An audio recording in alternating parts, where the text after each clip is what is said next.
Saudações a todos, nossos votos de muita paz, sejam todos muito bem-vindos a mais uma terça-feira em que buscamos compreender, nos aprofundarmos um pouco para termos um entendimento um pouco mais claro do processo da educação do espírito à luz do Consolador, né?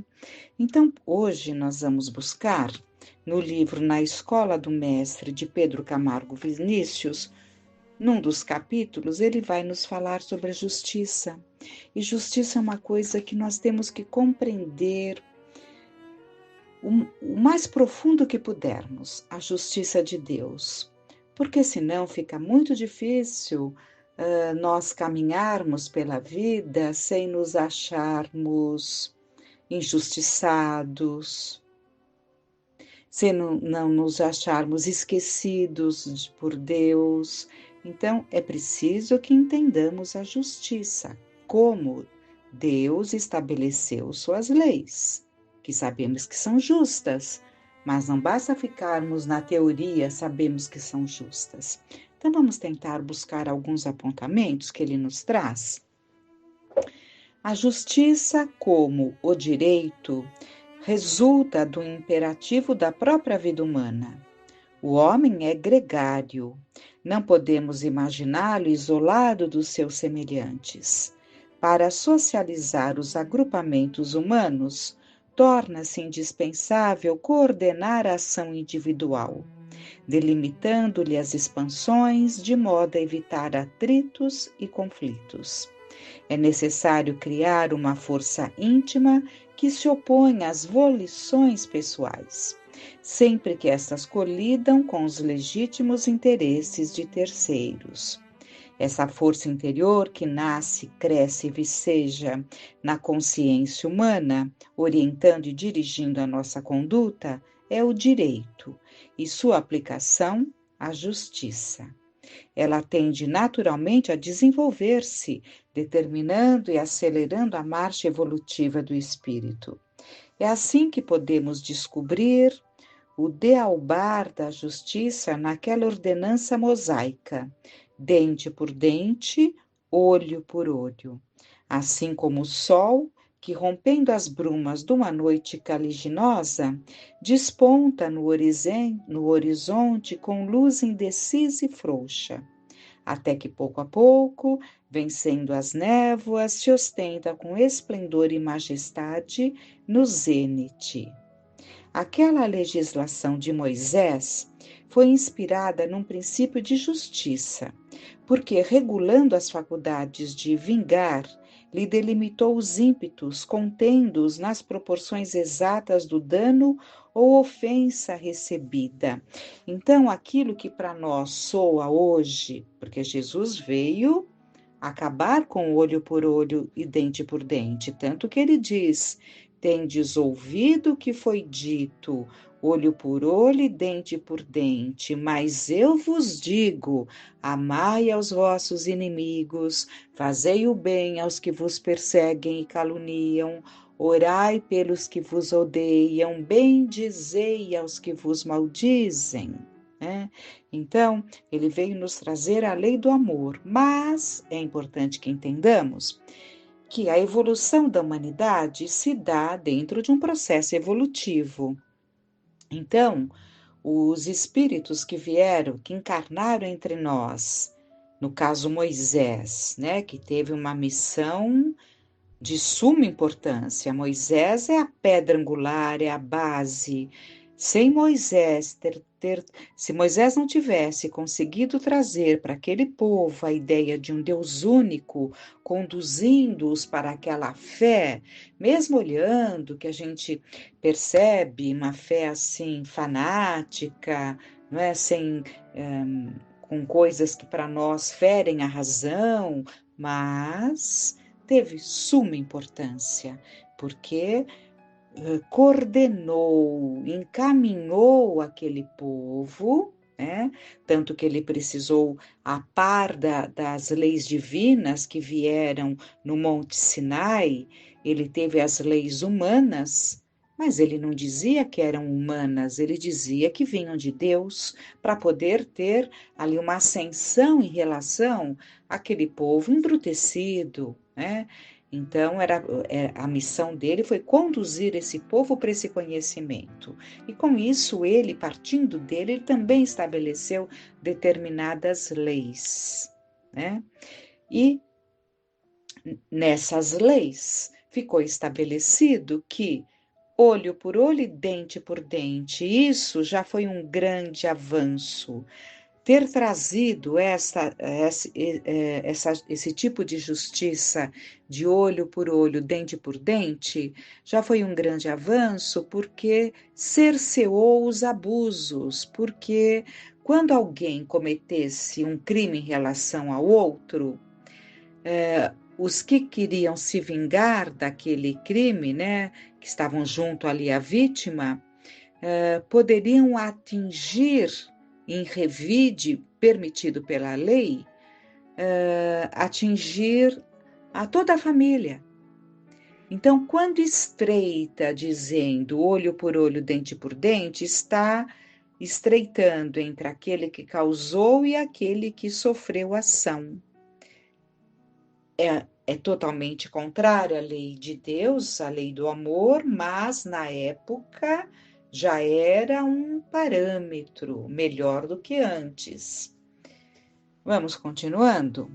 Tanto isto é verdade que até hoje, após milênios decorridos, ainda os homens em geral não se ajustaram rigorosamente no dente por dente, excedendo-se em suas vinditas e revides. Logo, o preceito mosaísta não é tão escandaloso como se imagina, pois representa realmente um prelúdio de justiça.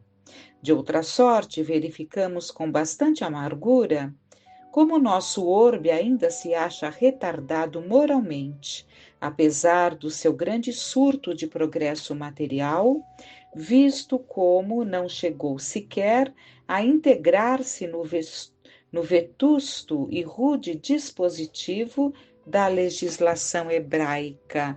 Olha o que ele está falando com tanta propriedade, né? Há pouco eu disse que é chocante para nós, porque Jesus nos trouxe a lei do amor, mas ele está dizendo que ainda quantos de nós nos excedemos além do dente por dente, né? Exorbitando ali nos processos de vingança. E ele continua. A ideia de justiça palpita em todo ser consciente. A criança que recebe certo quinhão de uma guloseima qualquer, de parceria com outras, compara logo a parte que lhe tocou com a dos demais, reclamando sempre que se vê prejudicada. Dirão, talvez, que isso é manifestação do egoísmo, porquanto a criança que protesta é invariavelmente a que recebeu menos, nunca a que foi mais bem aquinhoada. Mas semelhante observação não invalida a nossa hipótese, porque é mesmo suportando iniquidades que chegamos a saber o que é a justiça e o que ela representa na vida humana. Os doentes, por experiência, conhecem o valor da saúde. Os que se veem constrangidos e escravizados aprendem a amar a liberdade. É no infortúnio que colhemos os melhores ensinamentos. As lições que daí decorrem gravam-se indelevelmente em nosso espírito. Foi o pleno conhecimento da psicologia humana que levou Jesus a dizer no Sermão do Monte: Bem-aventurados os que têm fome e sede de justiça, porque serão fartos. Ora, quem tem fome e sede de justiça é aquele que, privado deste elemento, ficou por isso mesmo sabendo o que ele é e que papel representa.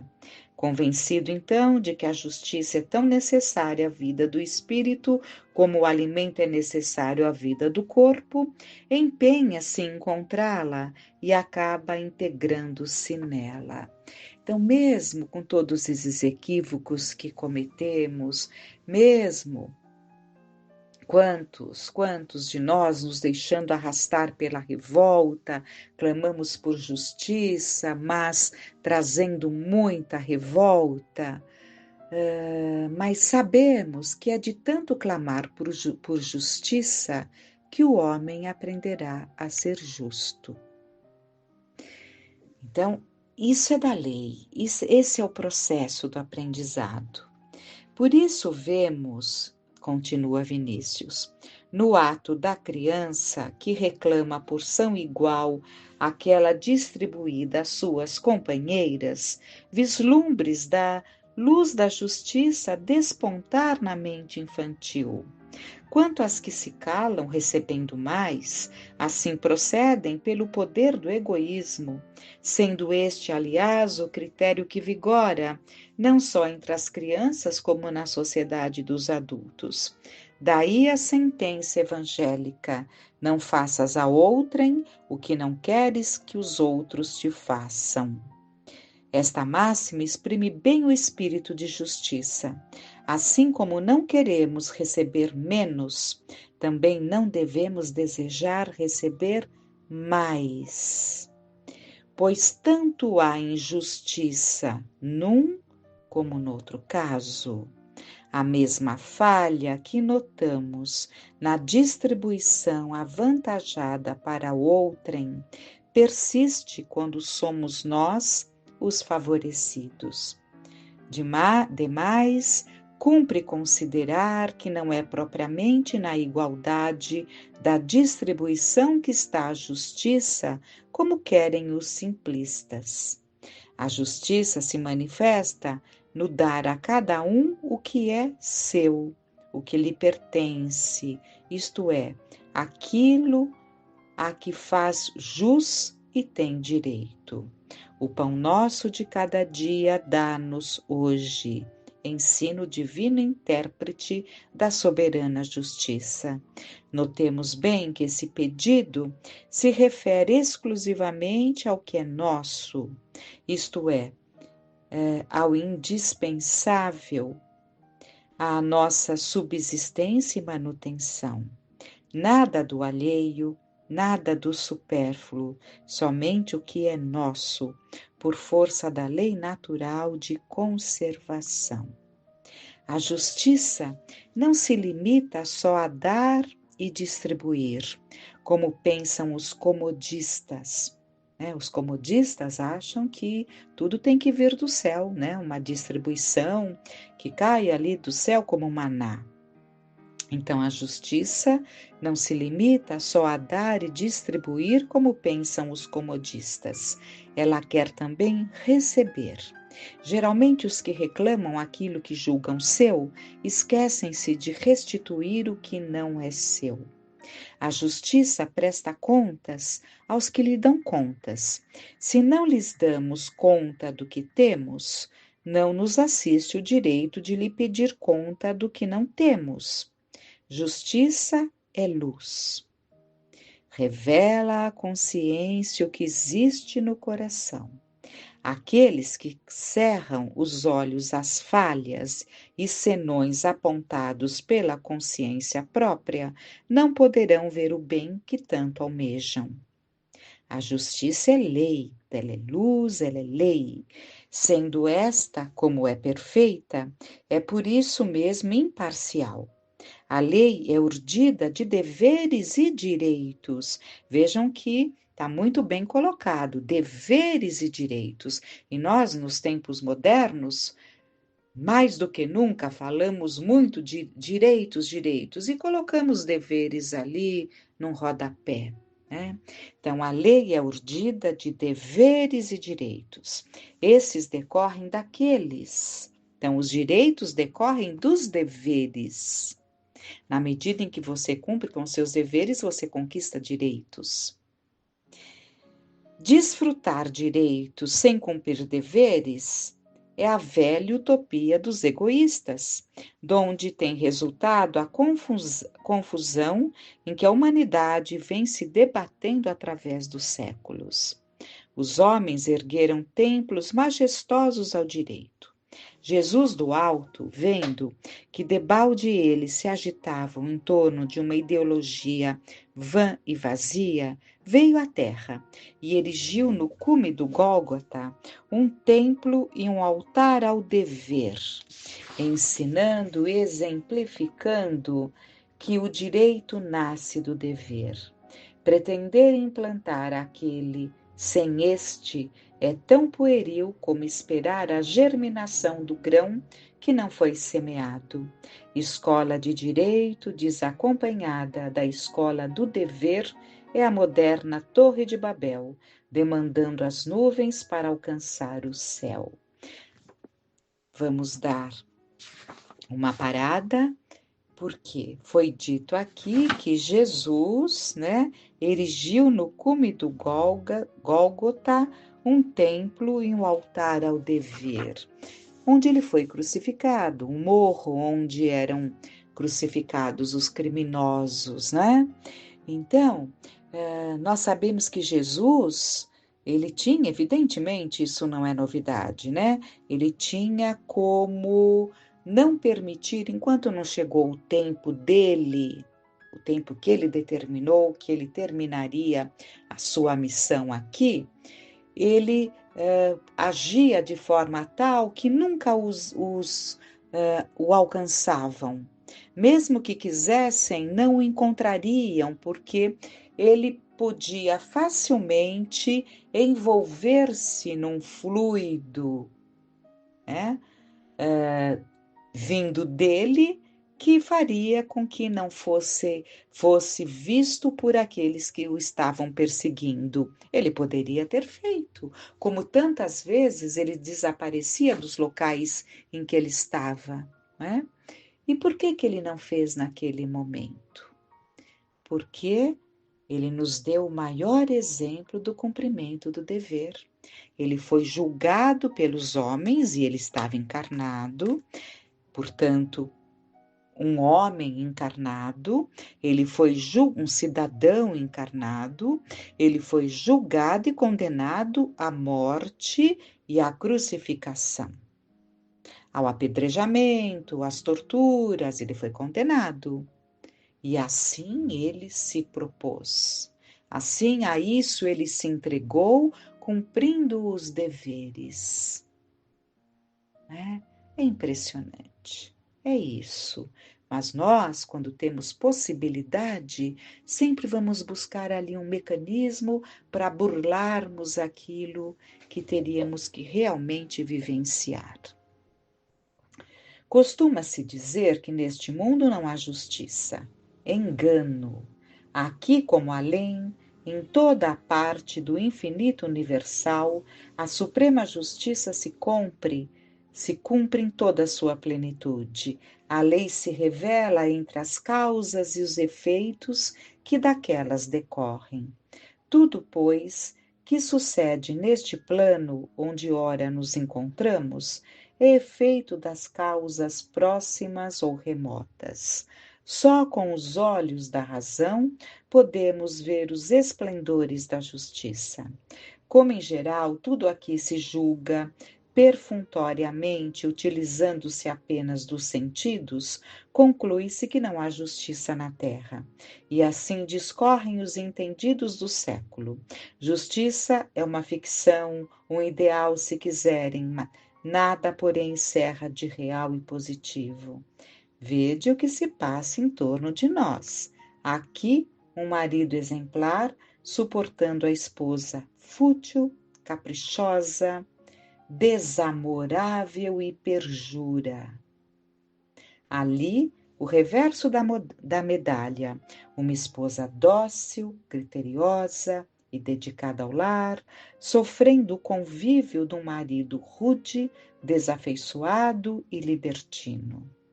Além, vemos pais solícitos, sacrificando-se por filhos ingratos e maus que os desdenham e menosprezam.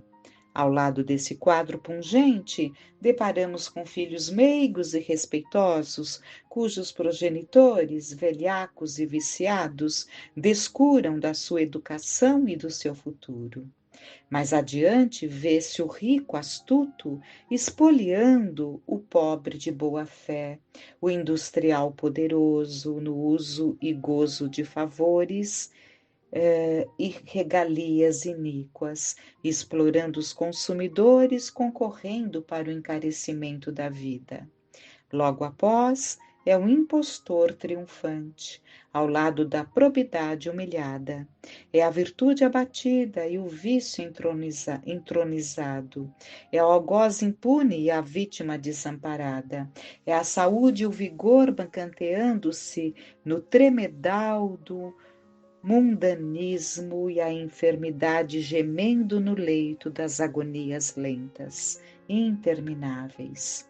É o gênio a fugir como astro de primeira grandeza no azul do firmamento, e o imbecil, confundindo-se com o pó das ruas por onde perambula. É o desperdício, o supérfluo, o luxo desmedido, o fausto arrogante e as pompas que deslumbram junto da carestia, da miséria, da fome e da nudez. É a beleza plástica, o aveludado das faces rosadas, que lembram pétalas das mais delicadas flores, ao lado de criaturas repelentes cobertas de chagas e pústulas asquerosas, ou portadoras de aleijões que horrorizam. É finalmente a lágrima desconsolada junto ao riso impenitente, a dor e o prazer, um ao pé do outro. Onde, pois, a justiça? Esse caos, onde tudo parece confuso e obscuro, é precisamente a expressão da indefectível justiça que se cumpre. É a expressão de uma esplêndida harmonia surgindo de todas estas desconcertantes desafinações da grande orquestra da vida. Não há vítimas no meio de todas essas aparentes anomalias. Os olhos do corpo veem vítimas quando os da alma não funcionam. Abertos estes, a mais perfeita justiça se revela à luz da nossa razão. Fechem-se os olhos da carne e abram-se os do espírito. Ver-se-á na vítima de hoje o algoz de ontem. O homem é o senhor do futuro, mas escravo do passado. Então, quantas reflexões, quantas reflexões. Vamos então, né, buscar interiorizar a riqueza que o Vinícius nos trouxe e tentarmos ter um olhar mais de entendimento para as coisas que nos acontecem e para o que acontecem aos outros, para pararmos de achar que há muitas injustiças. As justiças se cumprem. A justiça, aliás, se cumpre. Se não é resultante do hoje, é resultante do ontem, mas fomos nós mesmos que construímos este caminho. Por ora, fiquemos com essas reflexões, com esses profundos aprendizados trazidos por Vinícius no livro Na Escola do Mestre. Que fiquemos em paz, que Deus, na sua infinita bondade, nos abençoe e nos envolva em muita paz, muita confiança.